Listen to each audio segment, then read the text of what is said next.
All right. Hi, everyone. You're welcome to today's sync. So as usual, we are going to go through the demo, and then today we'll have our retro. We are not taking a learning module today. We'll just do the retro, and then we'll go through the issue for next week. So yeah, we can start. Anything can go first. Sure, I guess we can go, and I will share my screen. And yeah, you need to like enable the. Sorry, I always forget. Share screen, advanced sharing. Okay. Okay. This and share screen. You can see my screen? Okay, great. So our issue last week was to order the items by their time frame, or in another word, by their how likely the user will buy the items again, and also to make them like visually distinct. So as you can see here, we have like 3 groups. Our issue was actually 4 groups. The first group is the fewer than 7 day, or they will need to buy it soon, and we mark it as red, so like it's yelling at them and like buy me. Then we have the second group, which is like the not soon, which is like between 7 days and 30 days, and then not soon, which is the third category, and it's above 30 days. The fourth group is what I will like demonstrate right now, and it's the inactive one. The inactive group is when the duration of the last purchased time is like has the like passed twice the time frame. So that's what I will demonstrate now. And let me like, for example, see this salt, and I will mark it as purchased just to have the last purchase date. Sorry, let me move this bar. And so if I go to this item, which is okay, not this one, yeah, this one, salt. So the time frame is 34. So just to make it a little bit easier, I will make the time frame to be, for example, 2. And if the last purchased is twice, for example, 4 days have passed, or more than 4 days have passed, the item will become inactive. So we have this field here, what we added is active equal true.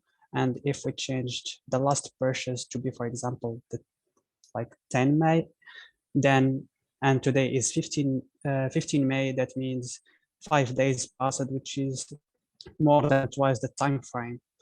And if we update it here, the is active will become false, and our item will be grayed out, and that means it's inactive, and it will be at the bottom of the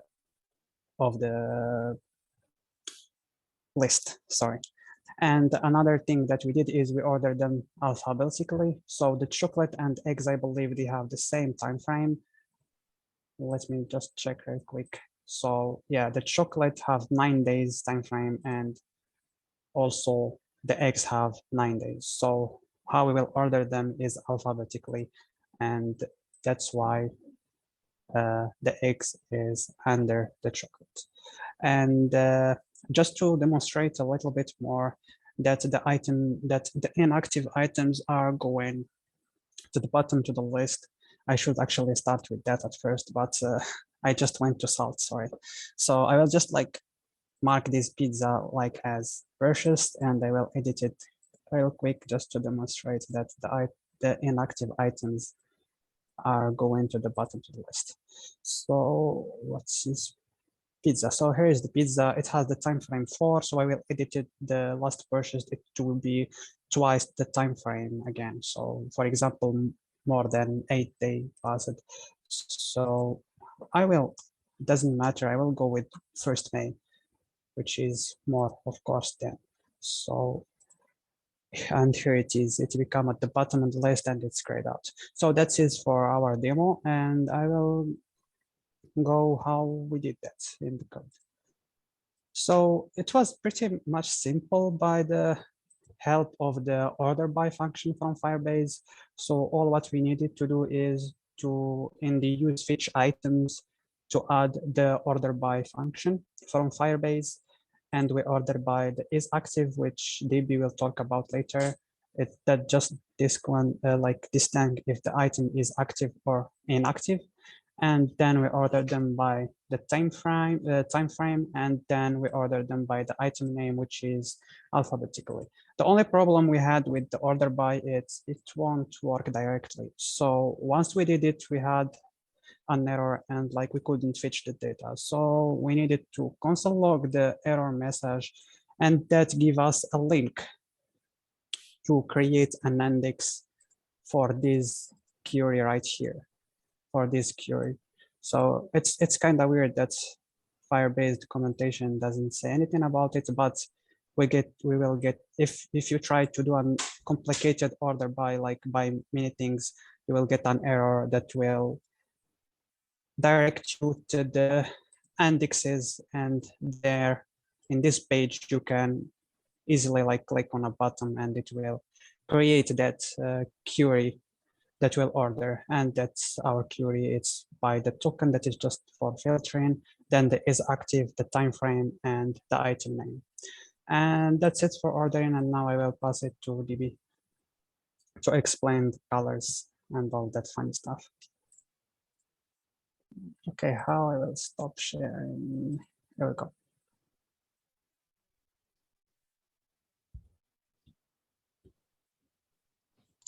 There we go, I'm unmuting myself. Right, so to do that, we have in list item, we have, where is it? Created this down here. So if get days since last transaction is greater than the time frame times 2, then it will update the doc. So it will update the database so that it sets the is active to false. So that's where it will go grayed out and it'll go to the bottom of the list. And then down here, we have created this function called get item category, which just has 4 if statements. So for each one, it will return the, this is the class name. So if it's inactive, so if days since last purchase is greater than time frame times 2, it will get category inactive. And then you've got the soon, the kind of soon, and not soon. And then down here, we have, for the input, we have class name, and it does that category, item category function.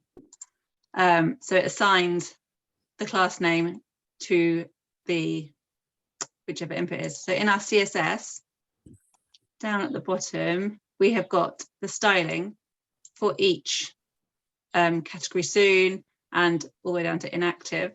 So to do this, we had to, we've overlaid the checkbox with another one. So it's just, this is how we could style it, because you can't style a checkbox.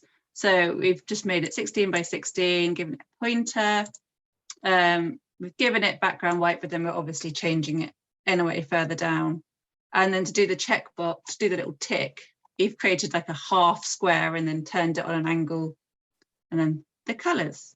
And I forgot, we also did this date helpers as well. So we've put a few of those functions into this date helpers, just so, because we were using a lot of these in different places. So they're just all in one place now, so that we can kind of call them when needed. And that's it.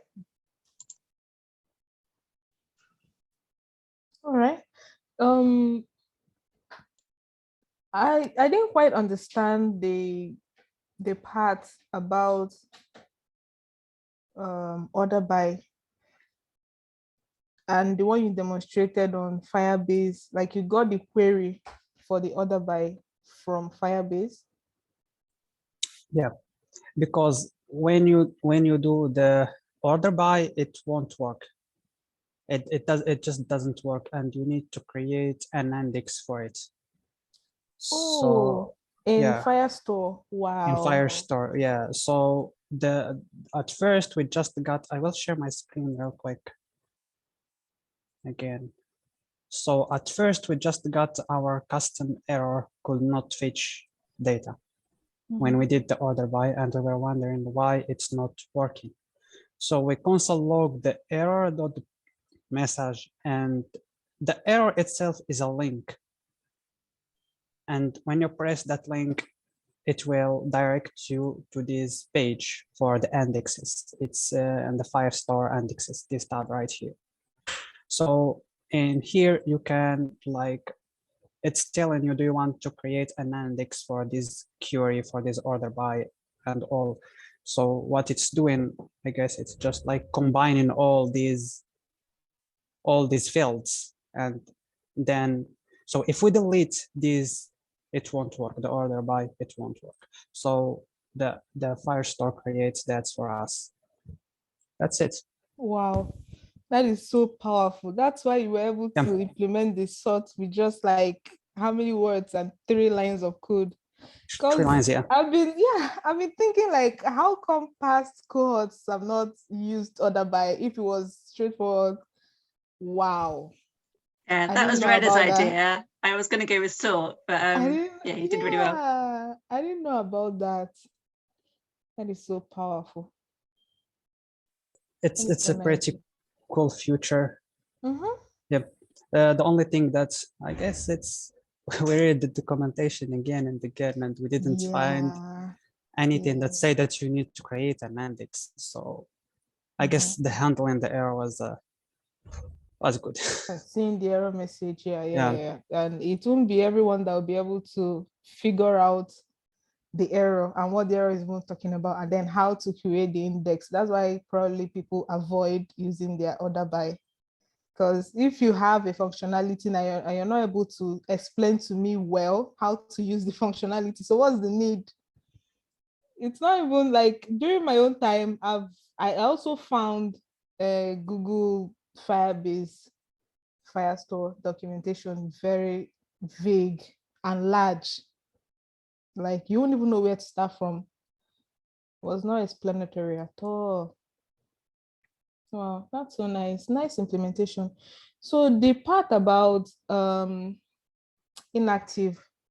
So I see that you're sorting by descending order. It's not supposed to be ascending. Like When we did the ascending, that's what we thought at first also. But if we did ascendant, it's going up. So the inactive items are all going up. So that's why we switched. Because I don't know, because the field is true or false. So I don't know how I don't know how Firebase like is dealing with true or false. Is it dealing with them alphabetically, or I don't know. So okay, so the descending there is what is sending the inactive to the last part. Okay. yes. So I was thinking it was within the inactive, it was sorted like alphabetical order, because I No. saw that the pizza is under salt, which is supposed to be the other way around, assuming we are sorting alphabetically. But it's okay actually. Oh, I understand you. So you think that like the two the inactive items are not sorted Alphabetically, yeah. alphabetically. So I was thinking the descending, if you used ascending, it will No. sort it alphabetically. I guess it's no, it's not that, because when we used ascendant at first, it's making the all inactive at the top of the list. Okay. So probably it's because of the time frame. They are ordering them like that on the time frame. Using the time frame. Okay. Yeah, because the salt's got 2 and the pizza's got 4, so it's doing the 2 first and the 4. Okay. I understand that. It was a really beautiful implementation. And then the UI, like merely looking at the list, you know which one you're supposed to buy now and which one that is not coming up soon, and then the inactive ones. It's really nice. Well done. Well done, you guys. What did Thank you. so I appreciate if anyone can pull Reda, may I ask a repos. question? Yeah.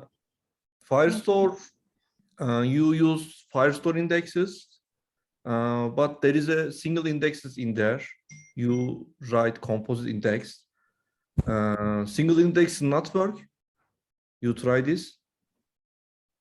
I don't know, like how, because we didn't actually create it ourselves. So the index, like Firestore created that compose index. So I don't know what you mean by the single index.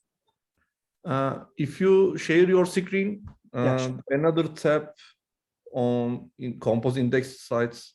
Okay, in there. sure. 1 second, and oh, here, the single field. Yeah. Yeah, well, I guess that's why it didn't work at first. I don't know, because we don't have a single field, I guess, because we are ordering by 3 fields. So I'm not sure. I never touched this single field, so I'm not sure. Okay. Single index is more feasible because when you change your data structure in your compose indexes, not useless in after the refactor. Single index is more feasible in my opinion. If your query a lot of work or order query, you write compose indexes for quickly response. Okay. But your solution is good. I like we them. can And try it. Thank you. We actually. I like them.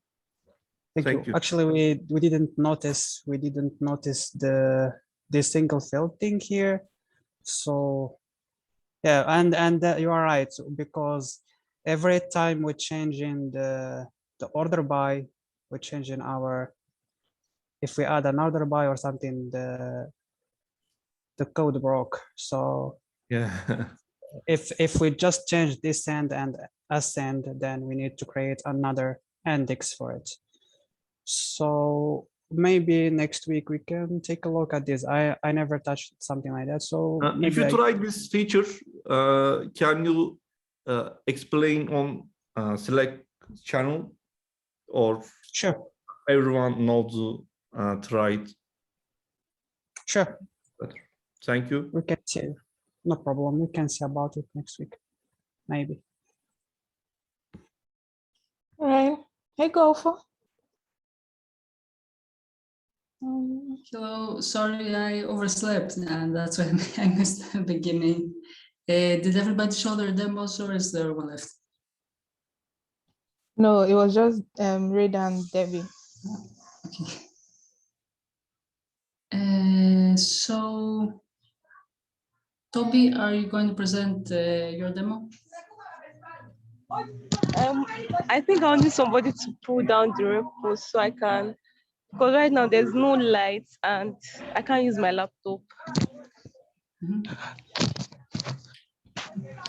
Or if someone has the main branch, you might not necessarily pull down their own branch, just the main branch. Okay. Do you want me to share my screen? Yes, please. Okay.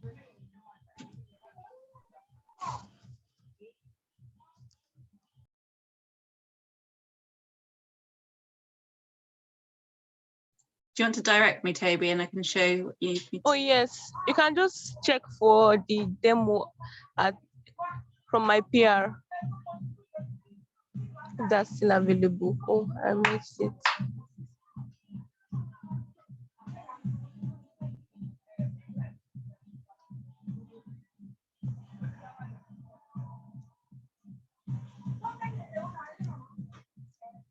Yeah.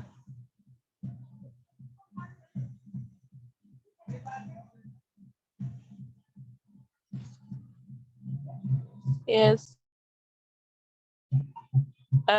Basically what I added this delete icon, and I used delete doc from Firebase to just like basically delete. So it's really straightforward. But I just added this icon to different. If you notice, if you over the the cursor over it, the delete icon turns blue, and when you click on it, it turns red, and then there will be a prompt to like confirm.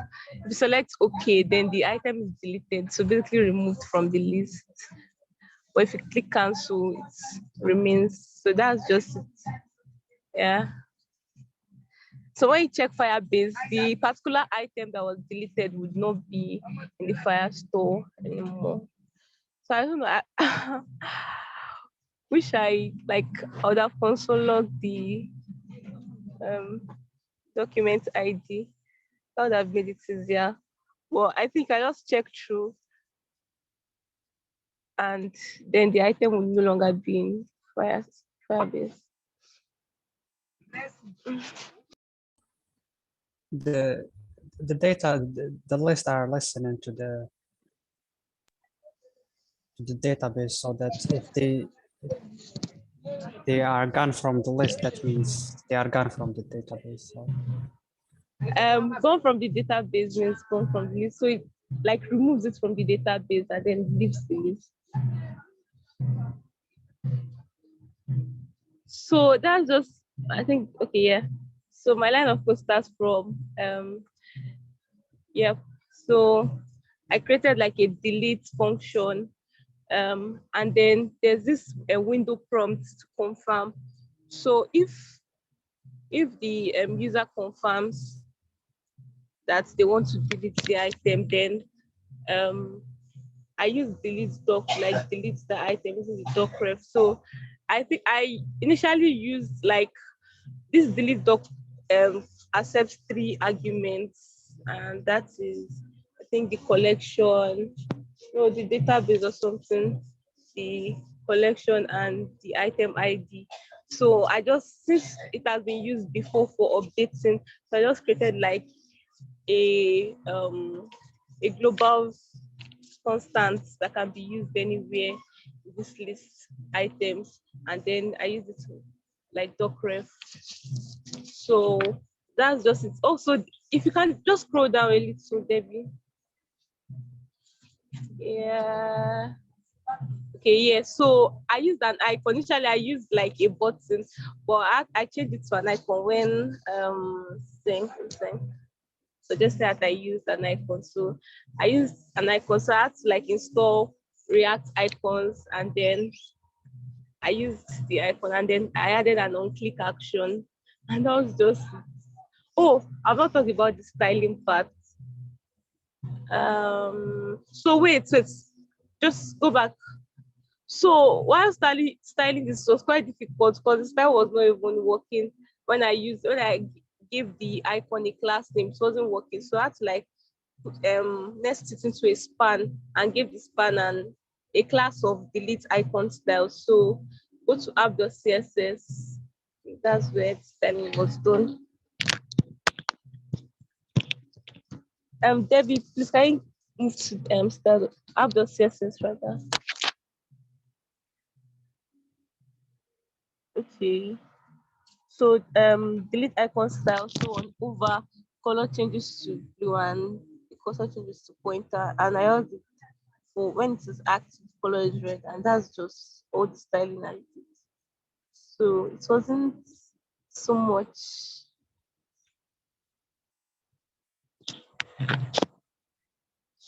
I think that's all. Thank you, Toby.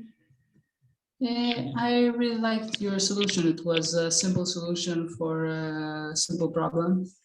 And the only thing that could be better, but I understand that it was only something very simple that you did just to show, is that I like that you change the color when you hover over the trash can.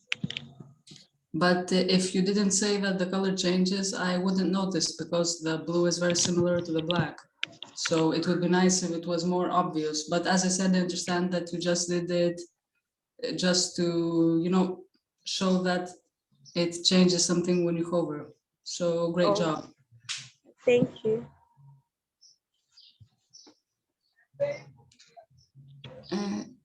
So we're ready for retros.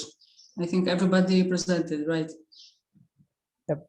I have just one question to Toby.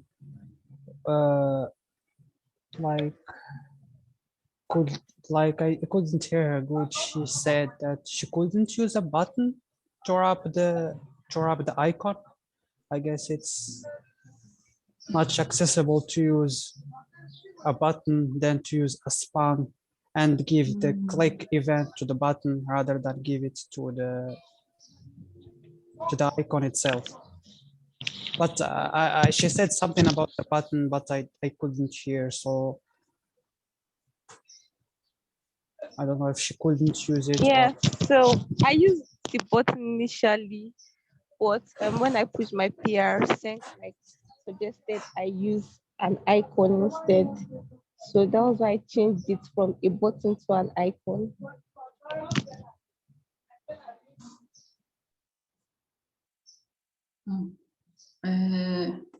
Okay, but if I understand correctly, Reda asked why didn't you use a button and put an icon in the button, or wasn't that possible? Oh. I think, sorry, Reda, Oh. that's what you asked, I think. Yeah. And it was a nice point that you made to make it more accessible. Yeah, I just got it now. I never thought of that. I never thought of that. Okay. Yep, maybe it's a good improvement for the next issue. Yeah. Okay, so thank you, Toby. Thank you, Reda, for the question. And I think now we're ready for the retros. Okay, I share my screen.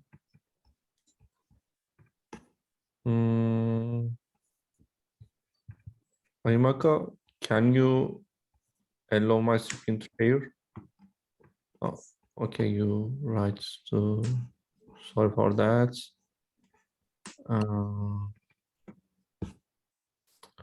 Contact your screen. 1 minute. Are you able to share? I've already allowed all participants to share. My computer.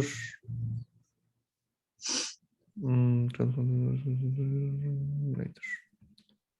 Okay, I share. My computer's not allow this. Can you see my screen? Mhm. Okay.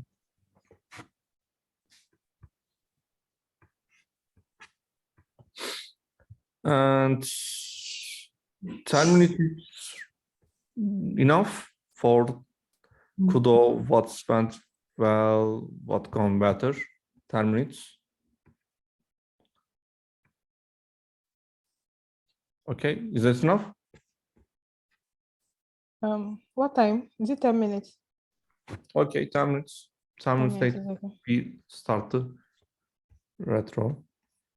I posted the link in the chat for easy access. Stay safe. No one wants to go through that route. Okay. I open retro. You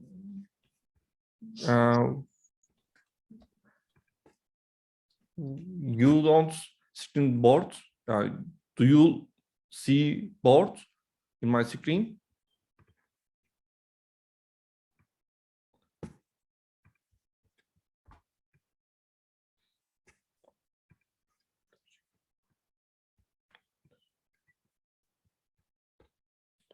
Okay, can you screen now? Yeah. Okay. Yeah, we can see it.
Okay, everybody writes on board. Yeah. Okay. We start with Kudo. Firstly, Reda, can you Sure. say the Kudos to Jimena for fighting sickness and letting us know at the first of the week so we could handle collaboration. Kudos for Trubio for working on the issue alone. She really have done great work. And kudos to the mentors for their support and for always being there for us. Okay, I guess still one, but I don't. Okay. Yeah, kudos to Divi for the time she dedicated to the Collab lab, despite taking care of her kids and work as well, and for being a great coworker this week. I really appreciate it. Okay. Thank you, Reda. Welcome. This In- me, yep. Congrats to everybody for the great work. This team has been going strong since the beginning, and you've been delivering consistent quality week after week. So congratulations. Okay, thank you, Wafa. When a teammate cannot work on some issue, another teammate helps. This is very good for teamwork. Thank you, everyone. Thank you. Okay, Chimaka. So shout out to the team as usual. As Golfo said, you've all been bringing it back to back to back right from the beginning. We had a lot of energy and we are still having that energy even 6 weeks down the line. So it's really nice. And so congrats to everyone. Thank you, Chimaka. Debbie. Kudos to Toby for doing a great job on her issue, and kudos to Reda for being an amazing partner this week and teaching me all about order by. It's been a great week working with him again. Thank you. What went well? We start with Golfo. Okay, so the team handled people not being able to join. This week it was Jimena and was it the previous week Toby or am I remembering incorrectly? Anyway, but I'll focus on the Jimena example. That even though Jimena was missing, it was good of her to tell us, and people just handled, the rest of the team just handled this, and it didn't bring them down. So this was very good. Yeah. Thank you, Alpha. Reda? Yeah, the PRs and the reviews was done ahead of time, and that was great. Yep. Okay, thank you. Debbie? Oh, put a GIF into the PR to show how it works. Okay, thank you. Oh, I've got another one. Great timings this week and getting the PRs in plenty of time and merged in. Okay, thank you, Debbie. Chumaka? Yeah, what went well? The ACs were met and we're exactly where we are supposed to be in our application. Everything is working as expected. So that went well. Okay, thank you, Chumaka. The last sprint team refactored many times. Refactored these changes fast. Our reports is more better. Thank you, everyone, for this refactoring issue. And there isn't what could have gone better. Anyone not writing is there. And the last sprint, 2 action items. Yeah, I just added a couple when I was just thinking in the week. That there wasn't a description on the GitHub repo. So when I put it somewhere, it didn't have a description. And then if any of the other devs want to write recommendations on LinkedIn, I thought that'd be really nice.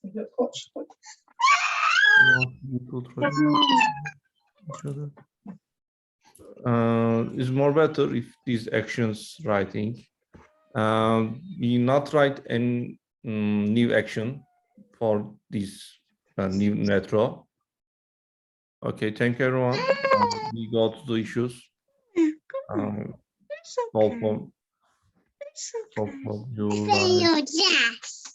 Yeah, I'll take the issue. Thank you. I think it's Chumaka. Yep. Chumaka. Yeah. I stop my sharing. What that one? That's Elliot. Well, they've all moved again, haven't they? What that one? What That one is Golfo.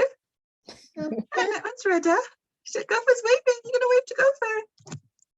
There you go. There you go. And that's Chimaka.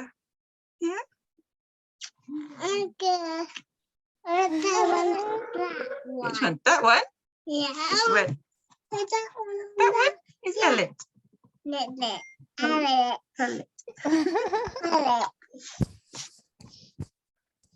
Oh, sorry, I realised that I'm not unmuted. Sorry. All right. So the last 2 weeks for the program is really for styling. Like, so it just says, as a user, I want the app to look professional and welcoming. Then the last 2 weeks of the project will function a little differently than the rest. Your team will self-organize around a lightweight design process to come up with a polished look and feel for your app. This will require you to make decisions together as a whole team, then implement your vision. The process outlined here is our best suggestion for how to proceed, but you are free to take whatever approach you see fit. You will notice this is the last issue on the board. This is because the expectation is for you to write the stories needed to complete the implementation of the design direction. As usual, lean on your mentors for guidance if you are unsure how to proceed. Then the suggested design process is, what is the tone you're going for? What feeling are you trying to convey? Come up with 3 to 5 words that best capture how you want users to perceive your app. Example, fun, clean, ironic, business-like, and then there's a link to see more options and more examples. Then secondly, create a mood board. There's also a link to Canva. Okay. Then a mood board helps everyone to get on the same page in terms of the direction in which you want to take your design. Add elements to your mood board that represent the tone you're trying to achieve. design on the fundamental elements of your design, including typography. And then there is Google Fonts that will help you with that. Then they have hundreds of typefaces to choose from, but consider usability in which ones you choose here. So there is colors, make sure these are accessible. There's also a link here to help you check if the colors are accessible. And then there is iconography and imagery. There's also a link to help with that. Then fourthly, decide whether you want to code your CSS from scratch or integrate a CSS framework. There are pros and cons to each. Like vanilla CSS gives you more control, but it can be harder and take more time to achieve a given effect. But frameworks help you get things done, but often at the cost of not giving you the full control of the app. Yeah. So you can choose any of them depending on what you want to go for.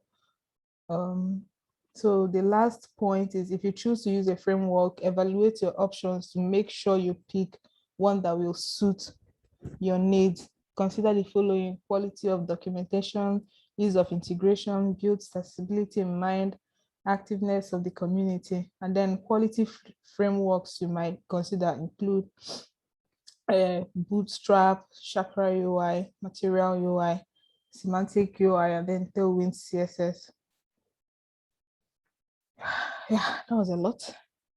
Well, you can always go through, you can always make reference to this particular issue, but it's basically talking about designing your app and the different approaches you can go. You can choose a CSS framework, or you can write your own CSS. And then there is this other one about deciding how you want the app to look, and then what feel you want it to give your users when they land on your landing page.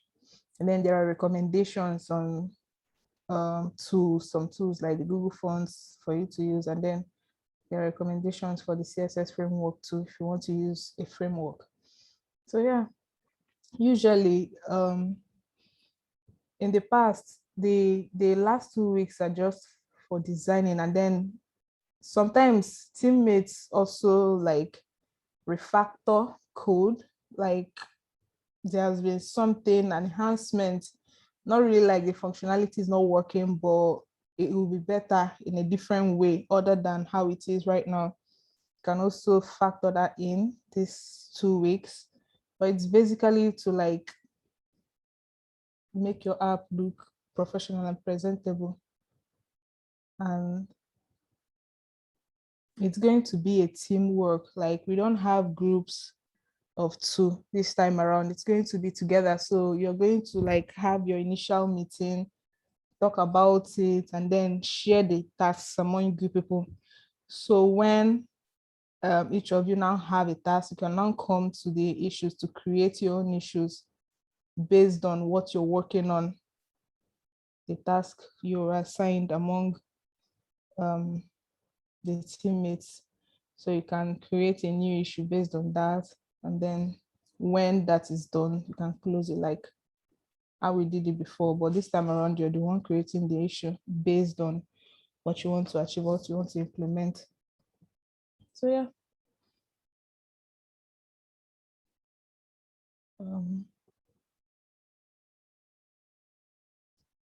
That's just it. And there are questions. So this one will go on to the second week. So it's not just for this week, but we're going to still have a normal demo for what you're able to come up with this week. We'll still have the normal demo on Sunday, next Sunday. But the designing of the app and then the enhancements that you need to do will take this week and then next week.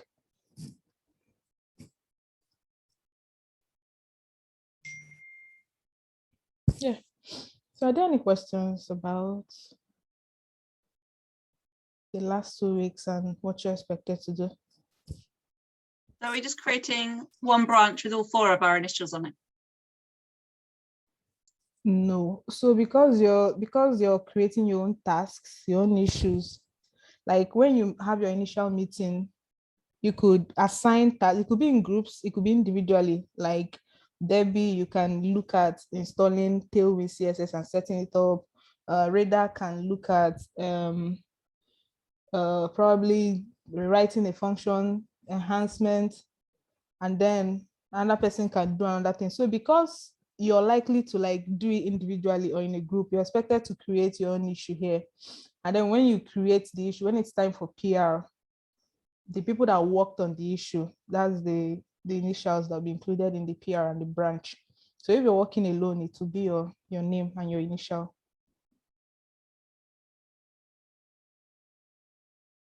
Yeah.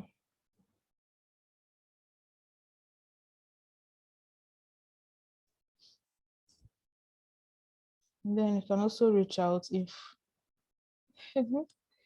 you need to make a decision. Like I remember during my own cohort, there was one particular issue we had to bring to the mentors. Like we were very difficult reaching a decision among ourselves. So we're also there on Slack. You're trying to like make a decision about a particular thing and you're not sure which one will be more efficient or better. You can also bring it up.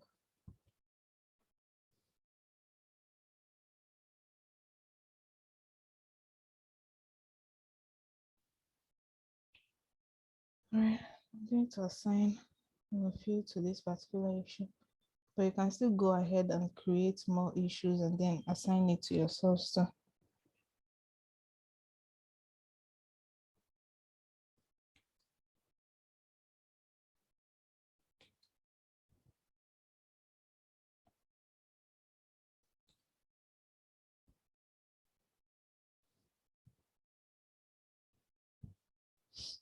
all right.